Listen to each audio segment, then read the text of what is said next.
toutes et à tous, bienvenue pour cette séquence avec la mer en toile de fond. C'est exceptionnel comme salle. Je ne connais pas d'autres endroits en France comme ça. Peut-être certains ont-ils prévu d'aller se baigner après, donc on va essayer de tenir le timing pour qu'ils puissent profiter de la baignade.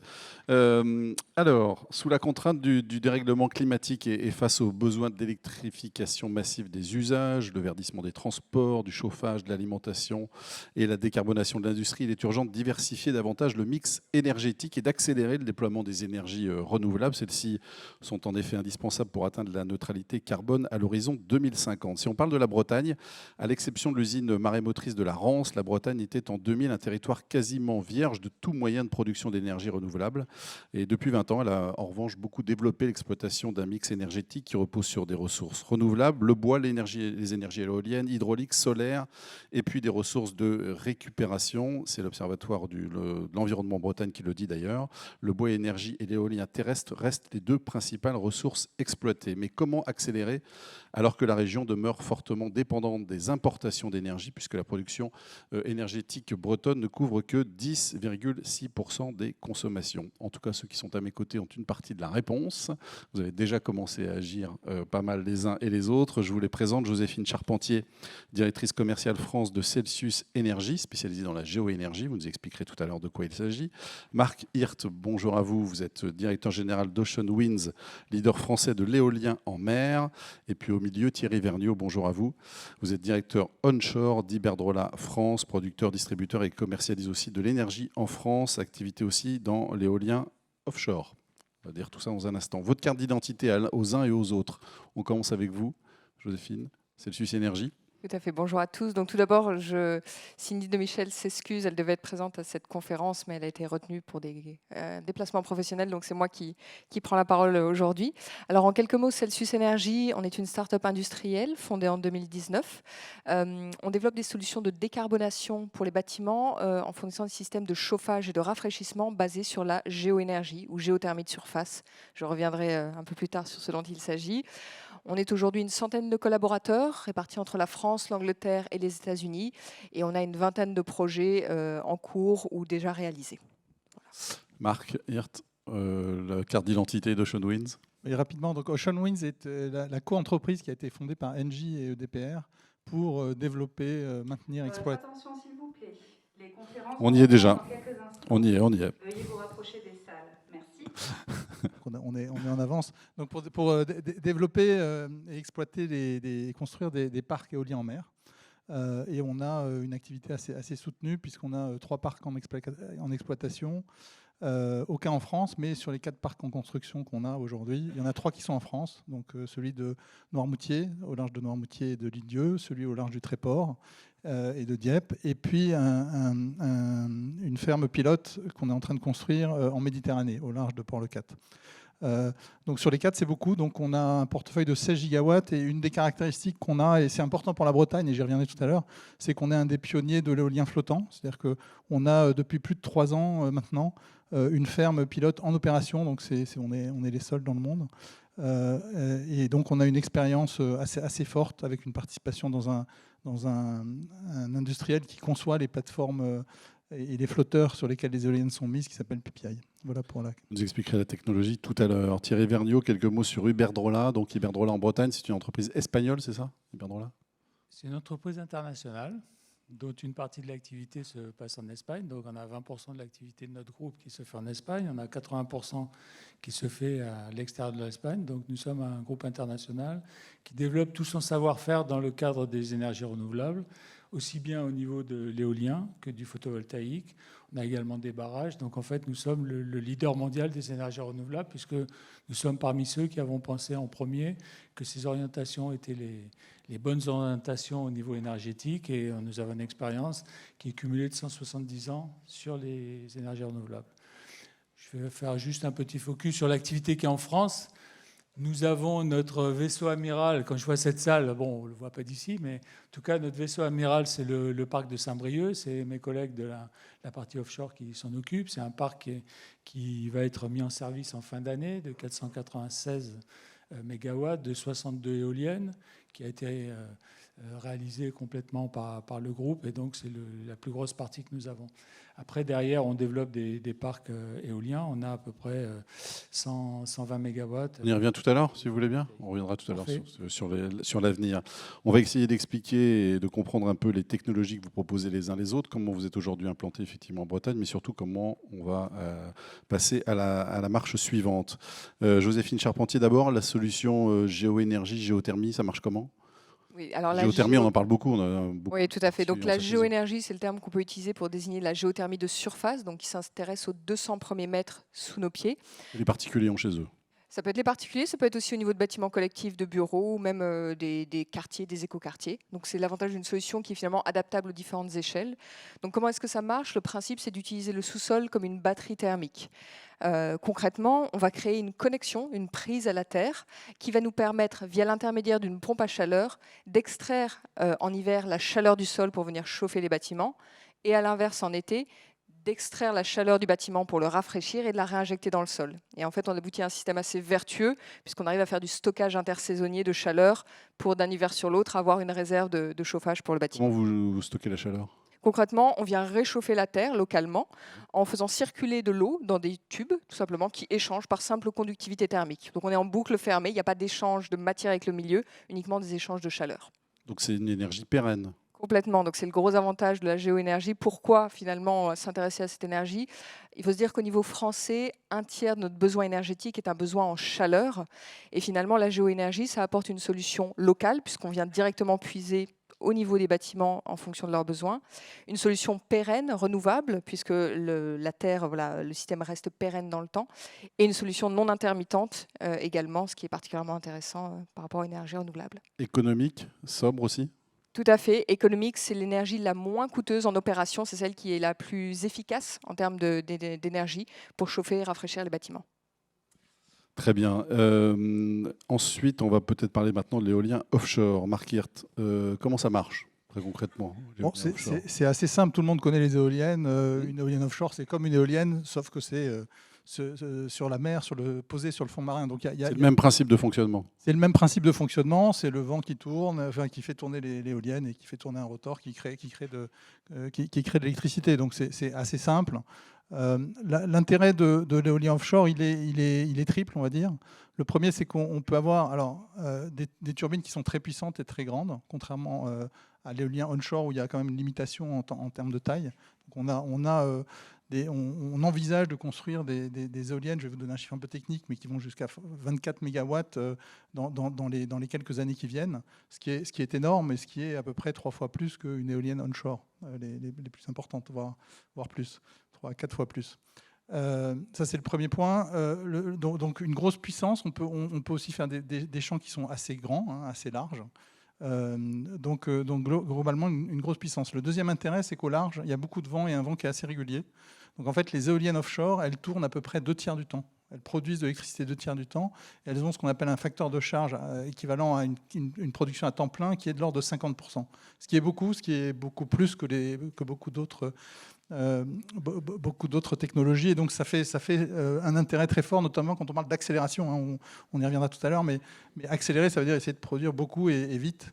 Et donc l'éolien offshore est particulièrement adapté pour ça. Puis au niveau des surfaces, il n'y a pas de problème. Et au niveau des surfaces, en fait, on reparlera de la distance à la côte, parce que ça peut être un sujet, mais au-delà de la distance à la côte, on a des espaces qui sont très très grands, très importants, et donc un potentiel qui est vraiment énorme, effectivement. Vous faites une distinction, juste Thierry Vergniaud, tout de suite par rapport au onshore, en termes de fonctionnement, c'est exactement le même principe ? Non, je rejoins exactement ce qui a été dit. Hein. C'est le même fonctionnement, c'est des éoliennes, on n'est pas sur les mêmes dimensions, on n'a pas les mêmes problématiques du tout. Donc c'est la même famille de projets avec des réglementations qui sont différentes. On est sur des délais d'instruction, des délais administratifs qui sont un peu différents aussi, pas dans la vitesse, hein, vous avez compris. Non, nous on envisage les deux sujets de la même manière. Alors il faut faire la distinction aussi, Marc Hirt, entre ce que vous disiez tout à l'heure, c'est-à-dire dans le offshore, l'éolien offshore posé et l'éolien offshore flottant. Alors c'est quoi la différence ? Alors, L'ensemble des parcs, la quasi-totalité des parcs qui ont été construits dans le monde, et il y en a énormément, notamment en mer du Nord, sont des parcs qui ont disposé. C'est-à-dire qu'en fait, les fondations sont là, pour 80% d'entre elles, ce sont des pieux, des monopieux qui sont plantés dans le sol et sur lesquels les turbines sont posées. Donc là, vous avez à peu près 80% des je crois, 6 ou 7 000 éoliennes qui ont été posées dans le monde qui sont sur cette technologie. Et puis, qui est limitée techniquement, finalement. Alors, la limite, en fait, elle est liée à la profondeur. C'est-à-dire qu'au-delà de 50-60 mètres, on ne peut plus faire d'éoliennes posées. Donc c'est pour ça qu'en mer du Nord, il y a énormément d'éoliennes, parce que c'est une mer qui est très, très peu profonde, globalement. En France, on a beaucoup de côtes où ça descend assez vite, en fait. Et donc, il y a des technologies nouvelles qui ont été inventées. Donc, je parlais tout à l'heure de notre projet au Portugal, où on a 3 éoliennes au large des côtes du Portugal qui sont flottantes. Donc, la différence, c'est qu'on on crée des flotteurs qui flottent, qui sont ancrés dans le sol quand même, hein, pour ne pas bouger. Mais ça permet d'aller beaucoup plus loin des côtes. Et ça permet d'aller à des profondeurs qui sont beaucoup, beaucoup plus importantes. Donc, ça ne bouge pas, enfin, ça ne dérive pas. Et non, puisqu'elles sont ancrées. C'est assez impressionnant quand vous les voyez. C'est-à-dire qu'elles bougent, mais vraiment pas du tout. C'est-à-dire qu'à l'œil nu, vous ne la voyez pas bouger. Vous ne voyez pas bouger les flotteurs. En termes de taille, en hauteur, pardon, monsieur Vergniaud ? On ne veut pas les perdre. Hein, en termes de hauteur, de taille, c'est exactement la même chose ? C'est à peu près les mêmes turbines. Elles sont un petit peu moins puissantes parce qu'il y a un effet de retard, mais à terme, je pense que ce sera la même puissance que ce qu'on trouve sur l'éolien onshore. On est au début du flottant. Et c'est vraiment le début du flottant. Il y a aujourd'hui très peu de parcs flottants en exploitation. Ça se compte sur les doigts de la main dans le monde. Et d'ailleurs, en Bretagne, il y a un projet, un appel d'offres qui va être lancé, qui sera probablement un des premiers projets construits dans le monde qui soit de taille, ce qu'on appelle commerciale. C'est-à-dire il fera 250 MW, une extension prévue de 500 MW. Et ça occupe beaucoup d'acteurs aujourd'hui, puisque la réponse à l'appel d'offres est prévue au mois d'octobre. Voilà. Vous y répondez aussi Exactement, c'est ce que je voulais dire. C'est ce que je vous en prie. Oui, Iberdrola répond à cet appel d'offres en Bretagne, et dans la problématique les solutions pour le territoire, une des solutions pour le territoire, parmi l'éolien offshore, il y a cette spécificité du flottant, avec une particularité, c'est que dans le cadre des solutions apportées au territoire, là c'est l'État qui définit sur quelle zone et sur quelle technologie on va concourir. Après, tout ce qui est à terre, c'est différent. C'est chaque opérateur qui doit aller trouver des opportunités. Donc, on est sur 2 approches complètement différentes. On est au début du flottant, et on est au début aussi parce que c'est cher. Enfin, c'est plus cher que du classique, que du posé, non ? Ça n'existe pas, en fait. Alors, bon, ça existe, effectivement, mais en petite dimension. Et aujourd'hui, le coût, alors pour donner une information qui est publique, hein, dans le cahier des charges de l'appel d'offres qui va être lancé, le montant maximum que l'État est prêt à payer, c'est 140 € par mégawattheure. 140 € par mégawattheure, ça peut paraître beaucoup par rapport, par exemple, aux 50 € par mégawattheure, voire moins, qui sont la norme, on va dire, sur les projets posés. Mais c'est le premier parc. Et on s'attend à ce qu'il y ait une forte décroissance de ce prix dans les années qui viennent, avec l'effet d'échelle, l'industrialisation, les effets d'expérience. Et puis par ailleurs, quand on le compare à d'autres technologies telles que le nucléaire, on n'est pas très loin non plus. Hein. Sur du nucléaire nouveau, on n'est pas très loin de ces prix-là. Donc pour moi, ça reste vraiment très intéressant. Vous nous avez cité déjà tout à l'heure Saint-Brieuc, Thierry Vergniaud. Juste sur les autres parcs en Bretagne. Sur les parcs en Bretagne, on a un parc à Plémy qui est en exploitation, qui est à proximité. Et ensuite, on a 3 parcs qui sont en cours d'instruction par les services de l'État, qui représentent une puissance. Alors, on n'est pas du tout sur la même puissance que sur l'offshore, mais sur l'onshore, ça devient quand même des bonnes puissances. On a Iberdrola 63 MW en éolien qui sont en cours d'instruction par les services de l'État, et on a du solaire également en cours de développement sur des centrales au sol, en fait. On connaît les difficultés d'implantation de l'éolien onshore, là je parle cette fois-ci. Est-ce qu'en Bretagne, c'est plutôt mieux accepté qu'ailleurs ? Alors je dirais que pour nous, on travaille dans tous les pays et en France. Parmi les régions, on dirait qu'on a le sentiment, en tout cas, qu'il y a un accueil de la part des élus qui est beaucoup plus stable, qui est beaucoup plus durable. Et le territoire de la Bretagne, en tout cas, pour des opérateurs en énergie, est un territoire très intéressant parce que les gens sont sérieux, fiables, et on s'inscrit dans des projets dans la durée. Donc, en tout cas, c'est un des territoires qu'on préfère. Voilà. Et vous ne le dites pas parce que vous êtes à Saint-Malo, évidemment. Non, évidemment que non. Évidemment que non. Il me semble à Montpellier que vous avez dit la même chose hier, non ? Non, pas du tout, pas du tout. Joséphine Charpentier, c'est quoi finalement les conditions, les atouts qu'il faut sur un territoire pour développer la géoénergie? Est-ce que la Bretagne est dotée de ces atouts aujourd'hui?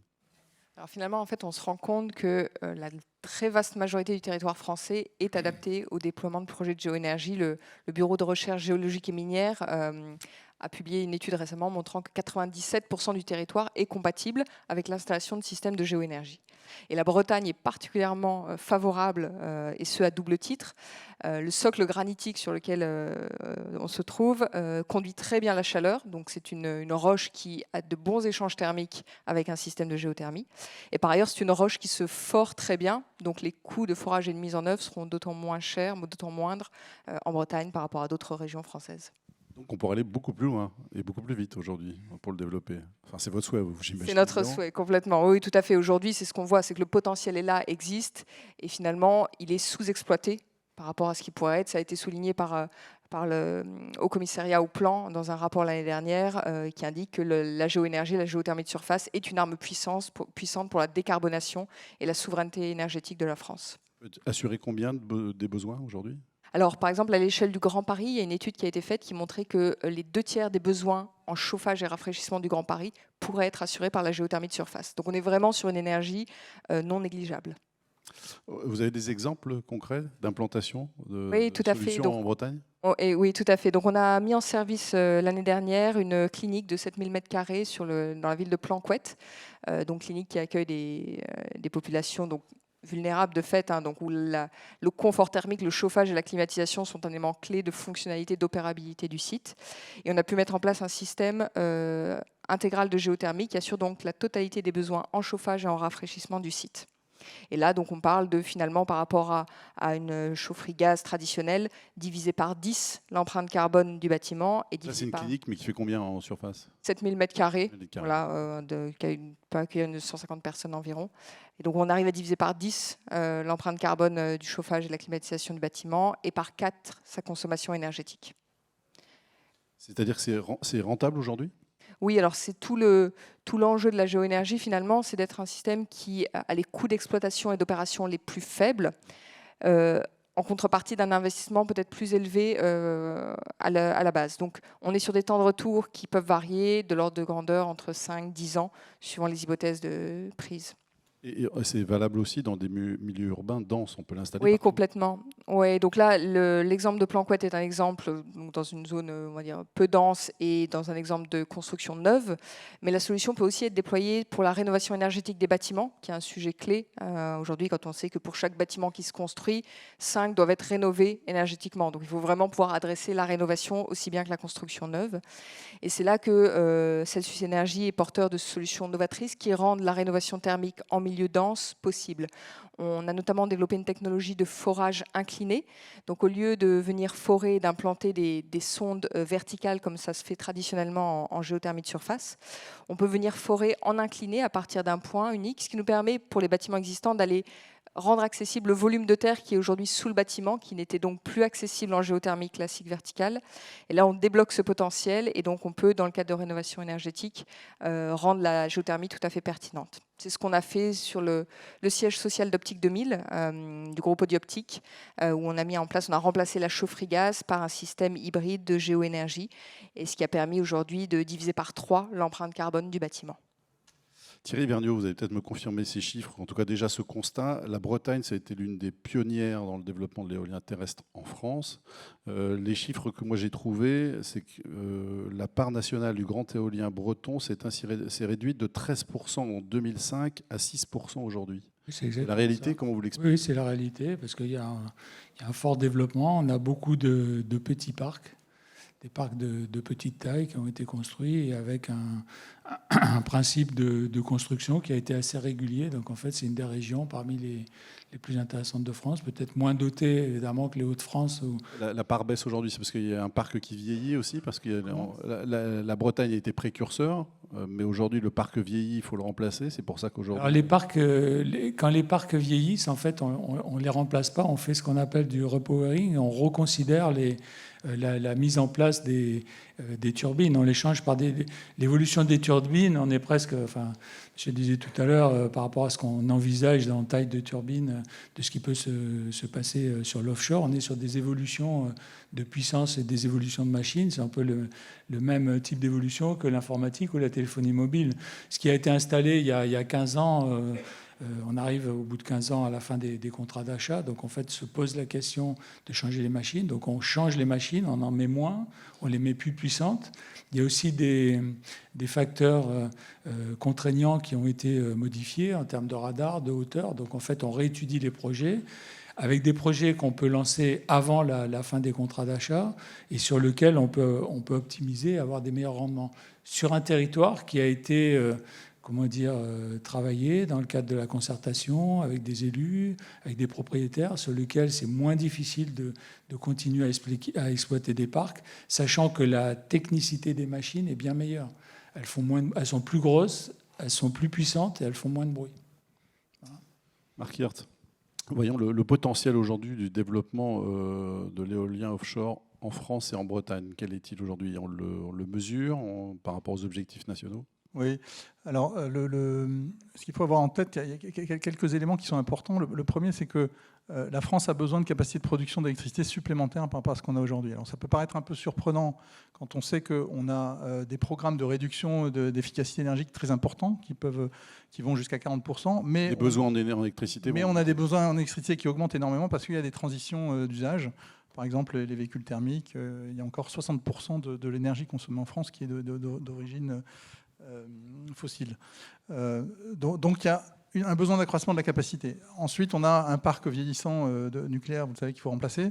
Et donc dans les perspectives de l'État français, affichées à l'horizon 2050, l'éolien offshore sera la deuxième source de production électrique en France à l'horizon 2050, avec à peu près 20 à 25% de production. Donc c'est énorme par rapport à quasiment rien aujourd'hui, parce que le premier parc a été mis en service l'an dernier.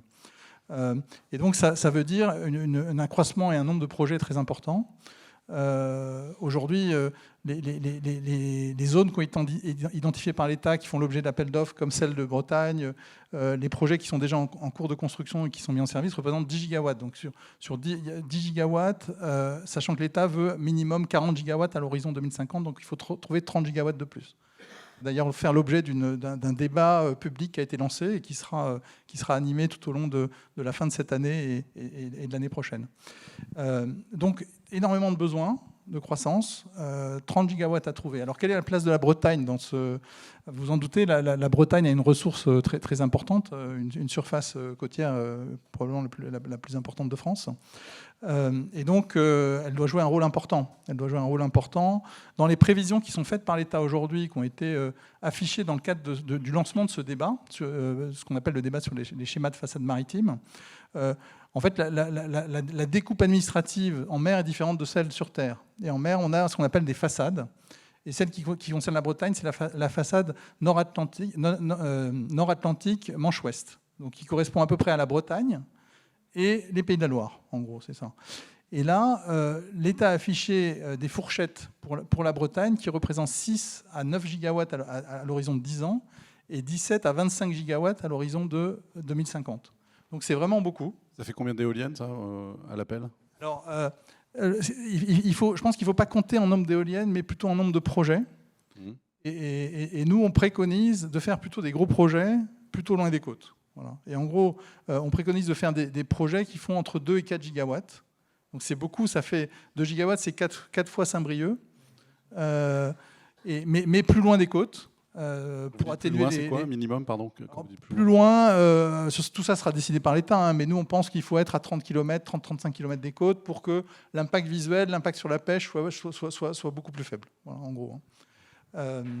Et donc faites le calcul avec des parcs de 4 gigawatts, donc 10 gigawatts, ça fait 2-3 parcs, ça fait relativement peu de projets au fond. Hein. Ouais. Oui, mais ça fait, en même temps, c'est beaucoup en peu de temps, compte tenu des antécédents et de l'historique et de la difficulté qu'on a aujourd'hui en France à construire des parcs.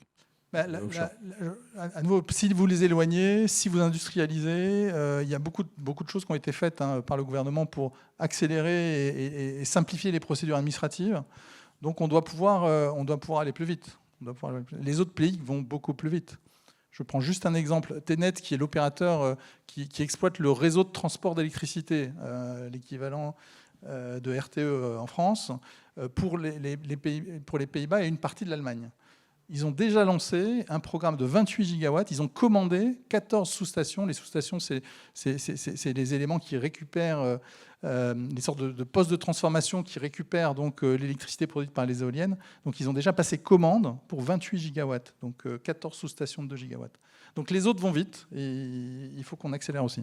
C'est pas le même temps. Vous pouvez nous donner un ordre de comparaison entre le moment justement où on passe la commande et le moment où l'éolienne commence à tourner? Il se passe combien de temps en France et il se passe combien de temps en Allemagne? Alors, ça dépend vraiment des pays, mais la France est vraiment le plus lent, voilà, malheureusement. C'est pas une surprise.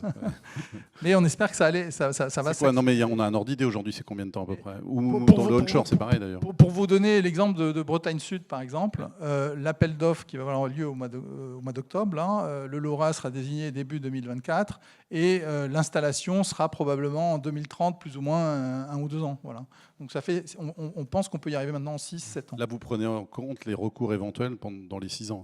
Et là, on prend en compte les recours qui, effectivement, sont un vrai problème. Et la loi a changé, c'est-à-dire que maintenant, le Conseil d'État, avant, vous aviez deux instances, en fait. Vous passiez devant les tribunaux administratifs, la Cour d'appel administrative, et puis vous aviez une deuxième, s'il y avait un deuxième recours possible devant le Conseil d'État. Donc la loi a changé, et maintenant, pour les projets éoliens offshore, ce sera directement le Conseil d'État qui se prononcera en première et dernière instance. Donc ça permet d'aller plus vite aussi. Il y a des choses qui ont été faites pour qu'on puisse aller plus vite. Sur le onshore, c'est quoi le temps? Écoutez, je vais vous dire la vérité. On est sur les sujets de parc éolien aujourd'hui. Pour bien développer un parc éolien, si on part du tout début, on chiffre en dizaines d'années, quoi. Avant que ça tourne? C'est simple. Quand vous prenez, il y a quelques inaugurations. Quand vous prenez l'inauguration d'un parc, vous interrogez à partir de quand il a été commencé. C'est souvent il y a 10 ans. Hein.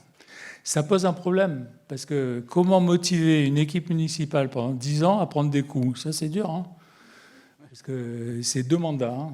2 x 5, ça fait 10. Donc en fait, un maire qui aujourd'hui, vous allez voir un élu et vous lui dites, est-ce que vous souhaitez ou plutôt, nous avons imaginé que sur votre territoire, il y avait la possibilité de développer un parc. Si vous dites oui, le conseil municipal dit oui, ça veut dire que pendant 10 ans, ça va être un peu rugueux pour eux.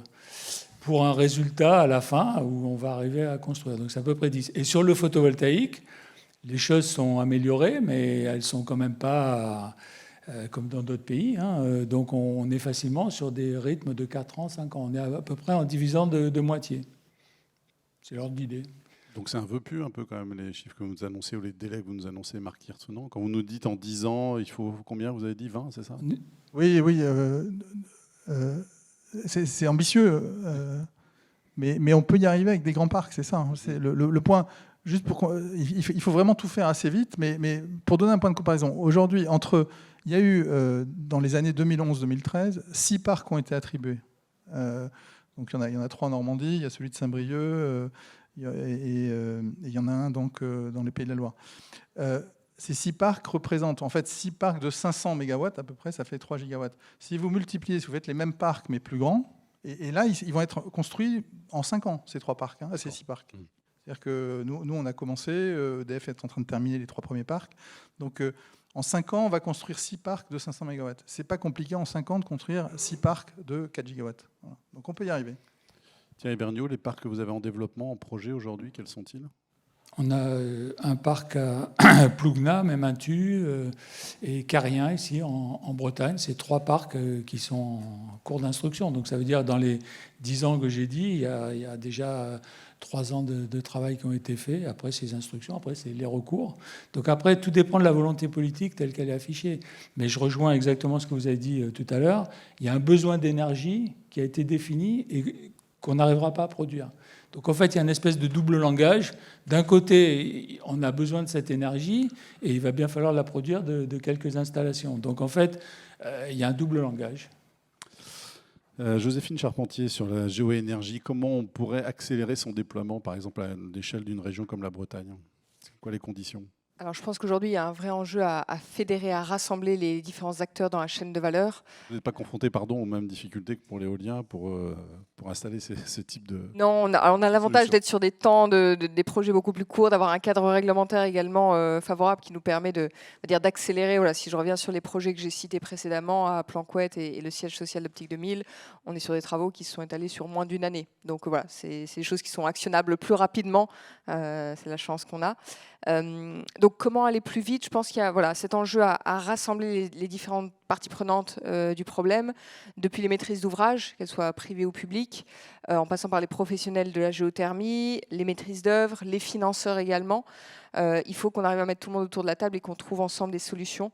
C'est dans cet esprit qu'a été lancé l'an dernier le collectif France Géoénergie, qui justement essaie de promouvoir cette énergie, de systématiser l'étude à minima de la géoénergie pour tout nouveau projet.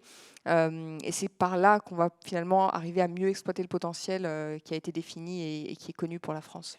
Il y a aussi une problématique de compréhension, d'information sur votre technologie, forcément, à dépasser. Oui, tout à fait. Je pense que la géothermie de surface n'est pas forcément très connue du grand public ou même des décideurs sur ces sujets-là. Donc un enjeu de formation des personnes et un sujet effectivement de culture, de pédagogie finalement, sur une technologie qui est maîtrisée. Les techniques sont là depuis de nombreuses dizaines d'années. Les technologies sont matures, les systèmes sont fiables. Donc oui, beaucoup de pédagogie sans doute. Il y a un plan qui a été lancé en plus en février. Donc ça, oui, exactement. Donc, national. Tout à fait. La ministre de la Transition écologique est venue annoncer sur le campus de Celsius Énergie le lancement du plan géothermie qui justement vise à systématiser le recours à cette énergie. Thierry Vergniaud, les autres types d'ENR, vous avez parlé un peu du photovoltaïque tout à l'heure. Vous pouvez nous rentrer un peu dans le détail de ce que vous proposez aujourd'hui en ENR sur la Bretagne? Toujours pour répondre à la problématique, quelles solutions pour le territoire et quelles sont les solutions pour le territoire ici en Bretagne?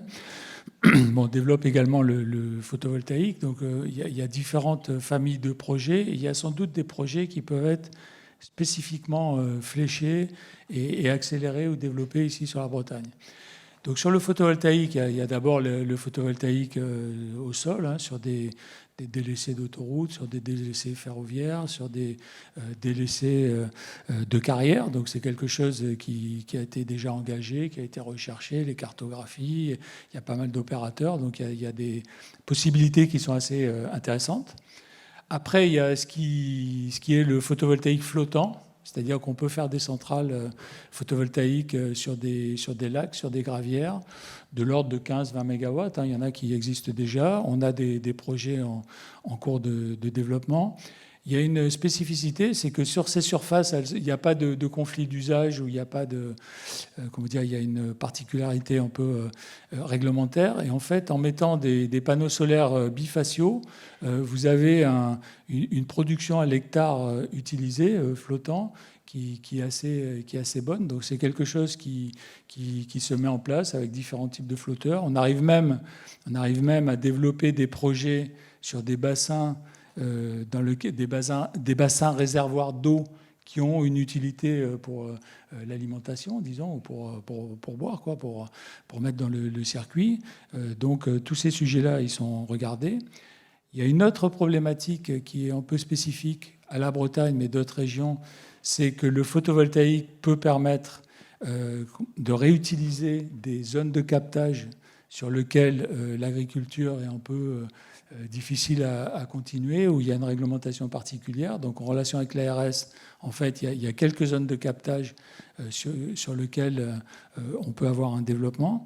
Et enfin, ce qui est le point qui me paraît essentiel ici sur la région Bretagne, en fonction du tissu industriel, on a beaucoup de petites entreprises, de grandes entreprises, de coopératives ou de secteurs industriels qui sont très demandeurs en termes de consommation d'énergie. Et en fait, il est possible de mettre en place des systèmes d'autoconsommation, c'est-à-dire qu'ils puissent, sur leur toiture, sur leurs ombrières, ou sur des terrains qui sont à proximité, produire eux-mêmes une quantité d'énergie. Et c'est la quantité d'énergie qu'ils ne vont pas aller chercher sur le réseau. Donc en tout cas, ça, c'est ce qui nous intéresse. Et le dernier point, j'ai une autre fonction en tant que président de France Agrivoltaïsme en France. Et en fait, on regarde de quelle manière la loi a été changée, la loi d'accélération. Dans la loi d'accélération, le mot agrivoltaïsme et la définition a été mise en place. Et on regarde de quelle manière une activité agricole peut être pérennisé, développé, amélioré, tout en ayant une production d'énergie sur les terrains, aussi bien dans le cadre de l'élevage que de la culture. Et ici, on est dans un secteur agricole qui est très développé sur les deux secteurs, donc c'est un point qu'on regarde. L'agrivoltaïsme, donc c'est une nouvelle, L'agrivoltaïsme, oui, exactement. nouveau concept. Le potentiel de croissance de la géoénergie, il est de quel ordre aujourd'hui, Joséphine Charpentier? Alors, l'ambition de la filière, c'est de passer. Donc aujourd'hui, on a à peu près 1% du besoin en chaleur qui est produit par géothermie ou géoénergie en France. Donc on est vraiment sur quelque chose qui est très anecdotique. L'ambition, c'est de multiplier par 20 la capacité d'ici à 2040. Donc voilà, l'ambition est forte, elle est à la hauteur du potentiel, mais elle nécessitera voilà, de débloquer certains verrous. Il y a notamment un sujet de formation des foreurs. On a une tension en France sur les professionnels foreurs pour la géothermie de surface. Donc un enjeu de former plus de personnes dans ce secteur-là. Et un enjeu aussi de mobiliser des financeurs pour ce genre de projet. J'ai mentionné que ce sont les projets les plus efficaces en termes de coûts opérationnels. On aura les coûts opérationnels les plus bas. Mais il y a cet investissement initial qui peut être difficile à supporter par les maîtrises d'ouvrage seules. Donc il faut que les financeurs s'emparent aussi du sujet et viennent apporter leur pierre à l'édifice pour pouvoir débloquer et mettre en place ce genre de solution. Il nous restera quelques minutes pour les questions de la salle, s'il y en a dans un instant. Juste un peu une question pour vous trois, mais vous avez commencé à y répondre un peu, Joséphine Charpentier. C'est quoi finalement les facteurs clés de réussite, de développement de projets d'ENR sur le territoire, sur la France, sur la Bretagne en particulier? Quels sont les freins? Voilà. Les freins, on en a un peu parlé déjà. Thierry Vergniaud? Écoutez, pour nous, les facteurs de réussite, c'est la manière dont on travaille. Est-ce qu'on travaille main dans la main avec les élus, avec les territoires, avec les collectivités? Est-ce qu'on travaille également avec le monde agricole main dans la main? Mais au-delà de main dans la main, c'est est-ce qu'on est prêt à envisager un partage de valeur? C'est-à-dire qu'aujourd'hui, le monde agricole, notamment on a des discussions avec la FNSEA et les grandes structures, ils sont tout à fait ouverts à pousser des possibilités de développement si, à un moment donné, les opérateurs comme nous sont capables d'intégrer dans leur projet, mais aussi bien au niveau financier, les partenaires. C'est vrai également pour les collectivités. C'est-à-dire quoi, de récolter les fruits de ces installations? Non, plus que là, qu'ils soient acteurs, qu'ils soient actionnaires dans les sociétés de façon minoritaire, parce que c'est pas leur activité principale, mais en fait de les associer au risque, les associer à l'aventure entrepreneuriale, mais en fait qu'il y a un véritable équilibre et partage de valeur. Sans partage de valeur avec les collectivités, on ne trouvera pas les gens qui, dans la continuité, arriveront à maintenir le cap. Et après, il faut bien travailler avec les territoires, quoi, et la concertation, évidemment. Marc Hirt. Dans l'éolien offshore, je dirais il y a deux éléments qui sont très importants. Le premier, c'est un peu la même chose, c'est-à-dire qu'il faut travailler en concertation locale, constante, écouter, adapter en fonction des impacts et s'adapter. C'est vrai pour l'éolien offshore, c'est vrai en particulier sur deux aspects. La pêche, donc les pêcheurs, c'est l'activité économique qui est la plus impactée par les projets, donc il faut être capable de les écouter, de les entendre et d'adapter les projets en fait à leur activité et faire en sorte que l'impact soit le moindre possible, sachant qu'il y aura toujours un impact et qu'il ne faut pas le nier non plus. C'est vrai aussi, l'autre impact important, c'est l'impact visuel. Aujourd'hui, on ne peut pas le nier non plus. Et donc, il faut arriver à trouver les moyens pour moi, d'écarter donc des côtes, des projets le plus possible. Il y a une équation économique qui est décidée par l'État, mais faire en sorte qu'on écarte le plus possible les projets. Ça, c'est pour la partie concertation locale. Le deuxième élément, c'est, on en a parlé tout à l'heure, mais la volonté politique nationale, régionale, d'avancer, parce que c'est compliqué de faire avancer des projets, de proposer des projets. Il y a toujours des résistances, c'est toujours politiquement compliqué. Et sans une volonté politique forte, on n'y arrivera pas. Et l'enjeu, il est majeur. Je rappelle que l'enjeu, c'est pas faire un parc, l'enjeu, c'est la transition écologique, c'est la lutte contre le réchauffement climatique. Et ça, c'est essentiel. Il faut vraiment accélérer. Et ça ne pourra se faire qu'avec un support politique fort, qu'il soit local ou national. Joséphine Charpentier, vous voulez rajouter par rapport à tout à l'heure, ce que vous disiez sur les atouts, en tout cas les clés de réussite, les facteurs clés de réussite? Non, mais je Ce que pense. vous avez cité tout à l'heure. Oui, je pense que enfin, c'est un peu les éléments déjà cités, c'est rassembler voilà, ces différents acteurs et systématiser le recours à cette énergie, voilà, qu'elle ne soit plus le parent oublié, on va dire, de la transition, parce que comme vous le mentionnez, il y a ce souci de transition écologique et de souveraineté énergétique également, et on est typiquement sur une solution qui répond à cette problématique. Sur une échelle de 1 à 10, quel est votre degré d'optimisme les uns et les autres sur le développement de vos technologies et la tenue des objectifs fixés par le pays? Thierry Vergniaud. Moi, je suis à 12, hein, excusez-moi. T'as 12. Voilà. Génial. Très bien. Marc Hirt. Moi, je suis aussi très optimiste parce que je pense qu'on n'a pas le choix. C'est-à-dire que tout le monde va réaliser qu'en fait, on n'a pas le choix, il faut y aller vite. Voilà. Joséphine. Non, oui, je dirais également, je pense qu'il y a une vraie évolution des mentalités sur les quelques dernières années, les quelques derniers mois. Donc si les changements se poursuivent à cette même vitesse, je pense qu'on a toutes les chances d'y arriver. Ouais. Merci. Il reste 4 minutes. Si vous voulez poser des questions, vous pouvez, les uns les autres. Si vous avez des interrogations, des demandes de précision à nos intervenants, c'est possible. Ou alors vous avez l'appel de la mer et vous voulez vous baigner, c'est comme vous voulez. Oui, madame. La durée de vie d'un parc éolien, offshore ou onshore? Off. Marc Hirt. Alors, la durée de vie, c'est à peu près 30 ans. Voilà. Mais je pense que une fois qu'on l'aura construit, il est probable qu'on le pérennise après. Un peu comme ce qui se passe sur les projets onshore. C'est-à-dire qu'au début, ils sont construits pour 20 ans, pour 15 ans, 20 ans. Et puis, on se rend compte que la technologie s'est améliorée et on fait du repowering, c'est ce qui était expliqué. C'est-à-dire qu'on remplace en fait les vieilles turbines par des turbines plus nouvelles. Donc, je pense qu'une fois qu'un parc est là, probablement il restera assez longtemps, et plus que 30 ans. Mais aujourd'hui, la durée de vie d'un parc, c'est 30 ans à peu près. Après, on a des contrats d'achat avec EDF-OA. Donc, en fait, l'énergie qui est produite, elle est vendue. La durée de parc, je confirme vraiment que la durée du parc, elle est plus longue que le contrat d'achat. Donc, en fait, la question qui se pose et qui est la solution toujours pour le territoire, qui était l'équation qui nous était demandée, lorsque le parc il arrive en fin de contrat d'achat, on va produire de l'énergie. Cette énergie, on va la vendre. Et en fait, ce qui est en train de se passer actuellement, c'est que des grands groupes comme le nôtre, comme le vôtre, en fait, sont en train d'engager des démarches pour faire des contrats d'approvisionnement à des industriels dans des prix garantis sur une durée déterminée. Et en fait, l'enjeu principal de ce qui est en train de se passer, c'est avons-nous, par le biais des énergies renouvelables, la possibilité de proposer à des clients industriels de l'énergie verte à un tarif concurrentiel. Et c'est ça qui est en train de se mettre en place et c'est ce qui va révolutionner le mode de fonctionnement. Le système contrat d'achat, bon, je ne mets pas sur l'aspect onshore, les contrats d'achat, etc., c'est une solution. Maintenant, on est hors de ces contrats d'achat, on est dans le cadre de contrats privés, de gré à gré, de longue durée. Et en fait, on négocie avec les grands sites industriels et surtout, on négocie en leur proposant un tarif d'achat compétitif et on leur demande également sur leur foncier, sur leur terrain, est-ce qu'il n'y a pas des possibilités de production. Donc c'est ça le changement en fait. D'autres questions? Oui, je vous en prie. Il y a des projets en centre-Bretagne de couverture de terres agricoles par des champs photovoltaïques. Et là vient une question d'arbitrage en souveraineté. Est-ce qu'on priorise la souveraineté alimentaire ou on priorise la souveraineté énergétique? Et ça me choque un petit peu de voir des... Alors vous avez raison que ça vous choque. Moi, ça me choque aussi. Donc c'est pas ce qu'il faut faire. L'agrivoltaïsme, c'est quelque chose qui permet d'améliorer une production agricole.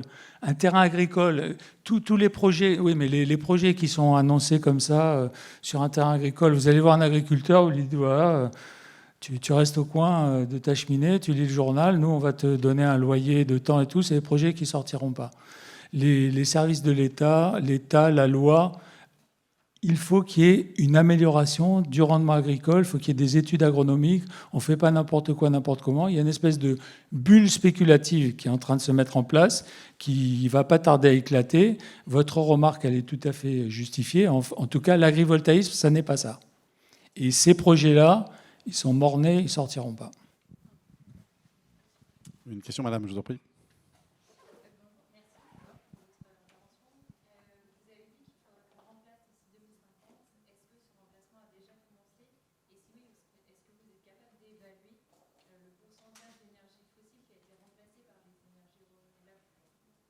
Est-ce que vous avez évalué le pourcentage d'énergie fossile remplacée, enfin substituée? Bonne question. Non, moi, j'ai pas l'information. Donc, Beaucoup. Votre question, Bonne c'est question. aujourd'hui ou en 2050? Ouais. Ah, l'objectif en 2050, c'est quasiment zéro carbone. Hein. Ouais. Oui.